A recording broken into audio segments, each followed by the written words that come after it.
देवदेवतांचं दर्शन घ्यायला गेले। राजे आई भवानी माते समोर नतमस्तक झाले, जगदीश्वरात साकडं घातलं, शिरकाई मातेस वंदन केलं।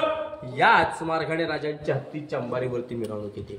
राजे या मार्गाने येताना आनंदाने खुशीने येतात, हत्तीच्या अंबारीतून खाली उतरतात, या मार्गाने शिवास सारखी पावलं टाकतात।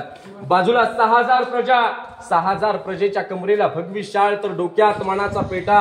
राजे या मार्गाने जाताना 6000 प्रजा उठते, डोक्यातला मनाचा भगवा पेटा काढते, एक हात कमरेवर ठेवून राजांना मानाचा मुजरा करते।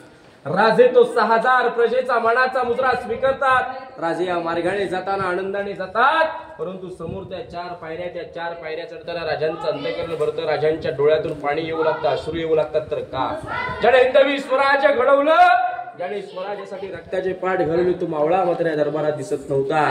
त्या पायऱ्या चढताना राजे नक्कीच आऊसाहेबांना म्हटले की आऊसाहेब, ज्या आम्ही पहिली पायरी चढतो हिंदवी स्वराज्याची, दुसरी पायरी प्रतापराव गुजर, तिसरी पायरी तानाजी मालुसरे, आऊसाहेब चौथी पायरी चढतो, लाख मेले तरी चालतील पण लाखाचा पोशिंदार जगलाच पाहिजे अशी म्हणणारे माझे बाजीप्रभू देशपांडे असे वीर मावळ्यांची नावं घेऊन राजे सिंहासनावर चारू झाले, राजे छत्रपती झाले। आणि या दरबारात महादरबारात 21 तोफांच्या सलाम्या झाल्या, नगारखान्यावरती नगारी सनई चौघडे वाजले आणि या दरबारात एका झुलपुकदाराने जोरात ललकारणी ती ललकारी अशी होती की महाराज प्रौढ प्रताप पुरंदर क्षत्रिय कुलावतंस सिंहासनाधीश्वर महाराजाधिराज योगीराज पुण्यश्लोक छत्रपती शिवाजी महाराज की जय। जय भवानी, जय शिवाजी, पार्वती पती हर हर महादेव, धर्मवीर छत्रपती संभाजी महाराज की जय।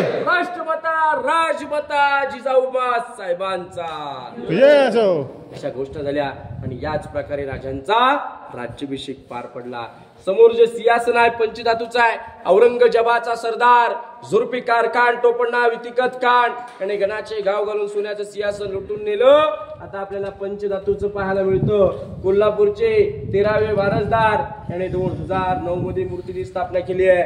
मूर्तीवरती छत्र आहे, 7वे राष्ट्रपती डॉक्टर ज्ञानेंद्र सिंह यांनी 1985 मध्ये बसवलाय। मूर्तीवरती जो हार आहे, सांगलीवरून भिडे गुरुजी यांची रोज 2 लोक येतात, कंपल्सरी देवपूजा आरती होती। 27 वर्ष झाली सेवा चालू आहे। समोर जो हा नगारखाना आहे, मुंबई मधला गेट ऑफ इंडिया पाहिला असेल, सेम रचना आहे। हा गेट ऑफ इंडिया सारखा दिसत नाही तर गेट ऑफ इंडिया याच्यासारखा दिसतो। इंग्रजांनी याचीच कॉपी करून तिकडे बनवलंय। याला म्हटलेलं आहे नगारखाना। बाहेरच्या साईडला होळी समाळ बाजारपेठ बघून घेऊ, येताना नतमस्तक दर्शन घ्या आणि मग रोपे प्रकल्पाला जा। याच्या आधी साहेब रायगड पाहिलाय। या दरबारामध्ये तुम्हाला माहित असेल इकोसिस्टम वास्तुशास्त्र होतं। किती कोणी हळू आवाजात बोललं मॅडम तरी पूर्ण दरबारामध्ये आवाज जातो, परंतु गर्दीमुळे काय आपल्याला ऐकायला मिळत नाही। या